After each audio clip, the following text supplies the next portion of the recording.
ఈరోజు మన వీడియోలో పోలవరం ప్రాజెక్టు గురించి, పోలవరం ప్రాజెక్టులో ఉన్నటువంటి పవర్ హౌస్ గురించి ఈ వీడియోలో నేను చెప్పాలనుకుంటున్నాను. అంతేకాదు స్పిల్వేకి, పవర్ హౌస్‌కి లింక్ ఏంటి?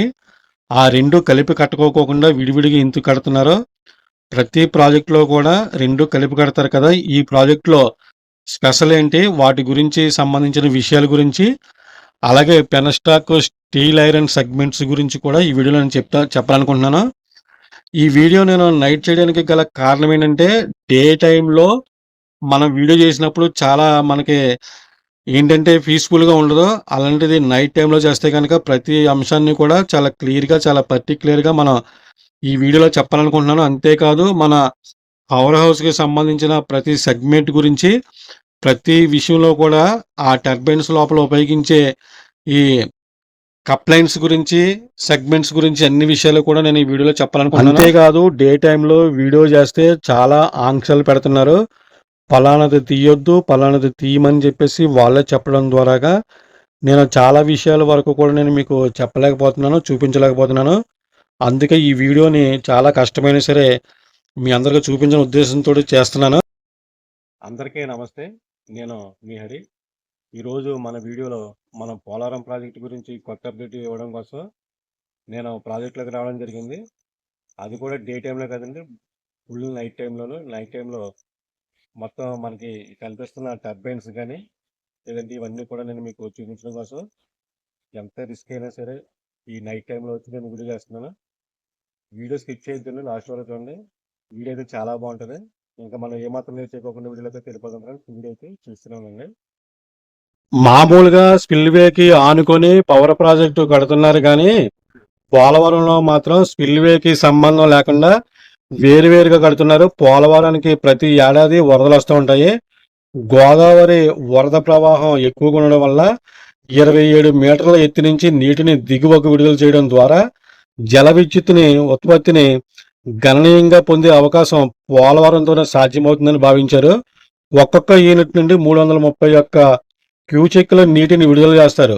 ఒక్కొక్క యూనిట్ నుంచి దాదాపు 2,300 మిలియన్ యూనిట్లు పొందే అవకాశం ఉంటుంది. పోలవరం జల విద్యుత్ కేంద్రంలో మొత్తం 12 ప్రెజర్ టన్నల్స్ ని ఏర్పాటు చేశారు. ఇందులో ఒక్కో టన్నల్ పొడవు 150 మీటర్లు, వెడల్పు 9 మీటర్లు, ఒక్కొక్కటి 80 మెగావాట్స్ తోటి 12 యూనిట్లు, 960 మెగావాట్స్ తోటి సామర్థ్యంతో చౌకగా విద్యుత్తుని అందించేందుకు ఈ నిర్మాణం జరిగింది.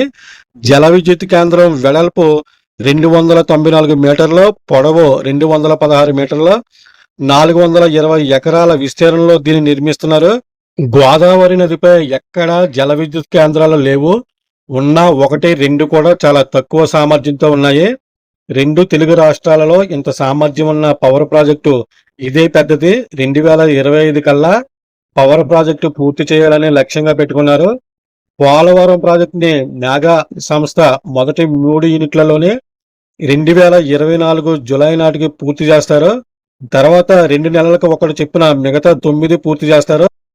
తొలి దశ కింద 2024, 2025 ఆర్థిక సంవత్సరంలో 7 యూనిట్స్ ప్రారంభించి 569 మెగావాట్ల విద్యుత్తుని ఉత్పత్తి చేస్తారు. ఆ తర్వాత మిగతా 5 యూనిట్లలో ఉత్పత్తి ప్రారంభిస్తారు.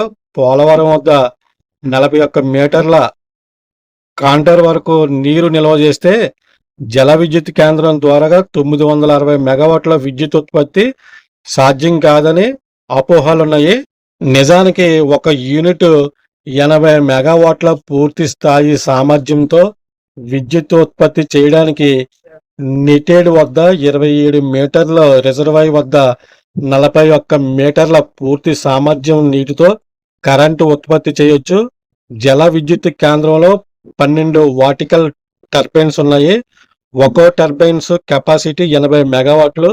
అదేవిధంగా 12 ప్రెజర్ టన్నల్స్, వీటికి 12 జనరేటర్ ట్రాన్స్ఫార్మర్స్ అమర్చుతున్నారు. ఒక్కొక్క ట్రాన్స్ఫార్మర్ 100 మెగావాట్ల కెపాసిటీతో ఉంటుంది. కప్లైన్ టర్బైన్స్ వినియోగించి విద్యుత్ కేంద్రాల్లో ఒక్కో యూనిట్ తోటి 80 మెగావాట్ల ఉత్పత్తి చేసే ప్రాజెక్టులలో ఇదే ఎక్కువ. జల విద్యుత్ కేంద్రాల్లో ప్రాన్సే టర్బైన్స్‌ని ఉపయోగిస్తారు. తొలితరం నాటి నుండి ఇప్పటి వరకు వీటినే వాడుతున్నారు. దాదాపు వీటికి 200 ఏళ్ల చరిత్ర ఉంది. కప్లైన్ టర్బైన్స్‌ని సాధారణంగా జల విద్యుత్ కేంద్రాలలో నీటి విడుదలకు ఎత్తు తక్కువగా ఉన్నప్పుడు ఏర్పాటు చేస్తారు. పోలవరం ప్రాజెక్టులో నీటి విడుదల ఎత్తు 27 మీటర్లు తక్కువ ఉన్నప్పుడు కప్లైన్ టర్బైన్స్ ఏర్పాటు చేస్తారు. ఆర్‌పిఎం మిషన్ నిమిషానికి 100 సార్లు తిరుగుతుంది. ఇంత పెద్ద స్థాయిలో మిషన్ తిరిగేటట్లు ఏర్పాటు చేయడం భారతదేశంలో ఇదే మొదటిసారి. ట్రాన్స్ టర్బైన్స్ ఆర్‌పిఎం 1000 వరకు ఉంటుంది. కప్లైన్ టర్బైన్స్ గరిష్టంగా ఇప్పటి వరకు 60 మాత్రమే ఉండేది. ఇప్పుడు విద్యుత్తుని ఎలా ఉత్పత్తి చేస్తారో చూద్దాం. ఈ విద్యుత్ కేంద్రం నుండి 12 టన్నెల్స్ ద్వారా నీరు జల విద్యుత్ కేంద్రానికి చేరుకుంటుంది. ఒక్కో టన్నెల పొడవు వచ్చి 150 మీటర్లు. ఎడమ వైపున ఆనుకుని ఉన్న కొండలో తొలిసిన స్వరంగాల్లో పెనస్టాక్లు అంటే ఇనుప ట్యూబులు ఏర్పాటు చేస్తారు. జలాశయం నుండి జల విద్యుత్ కేంద్రానికి నీళ్లు వేగంగా వెళ్ళడానికి ఈ పెనస్టాక్లు ఏర్పాటు చేశారు. పెనస్టాక్లు ఒకే సంఖ్యలో కాకుండా విడివిడి భాగాలుగా తయారు చేస్తారు. వాటిని స్వరంగంలోనికి తీసుకెళ్లి ఒకదానికొకటి అతికిస్తారు. వీటినే పెనస్టాక్ స్టీల్ ఐరన్ సెగ్మెంట్స్ అంటారు. పెనస్టాక్ నుంచి వచ్చిన నీరు టర్బైన్స్లోకి వచ్చి కరెంటు తయారు చేయడానికి చాలా సహకరించి ఉత్పత్తి అవ్వడం జరుగుతుందండి. ఇలాంటి టర్బైన్స్ కానీ టన్నల్స్ కానీ ఇలా చాలా వరకు కూడా 2025 జూలై నాటికి మిగతా టర్బైన్స్ కూడా కంప్లీట్ చేసి మొత్తం ఈ పవర్ హౌస్లో చాలా వరకు కూడా వర్క్ని కంప్లీట్ చేయాలనేసి ఈ మెగా ఇంజనీరింగ్ సంస్థ ఒక ప్రణాళికబద్ధంగా వర్క్ విషయంలో చాలా జాగ్రత్తగా ఆచితూసి అడుగులు వేస్తుందనే విషయంలో ఎలాంటి సందేహం లేదు. ఈ వీడియో నేను నైట్ టైంలో చేయడానికి గల కారణం ఏంటంటే డే టైంలో వర్క్ జరిగేటప్పుడు వాళ్ళకి చాలా ఇబ్బందిగా ఉంటుంది కాబట్టి నైట్ టైంలో నేను ఈ వీడియో చేస్తే ప్రతి విషయాన్ని కూడా చాలా క్లారిటీగా చాలా క్లియర్గా చూపించాలనే ఉద్దేశంతో ఈ వీడియో చేస్తున్నాను. ఈ వీడియో మీ అందరికీ నచ్చిందని అనుకుంటున్నాను. వీడియో నచ్చితే ఒక లైక్ చేయండి. వీడియో చూసిన తర్వాత మన యూట్యూబ్ ఛానల్ని సబ్స్క్రైబ్ చేసుకోండి. నేను మరో ఇంట్రెస్టింగ్ పోలవరం ప్రాజెక్టు వీడియోతోటి మీ ముందుకు వచ్చే వరకు కూడా నా ఛానల్ని వాచ్ చేస్తూనే ఉన్నాను ఫ్రెండ్స్.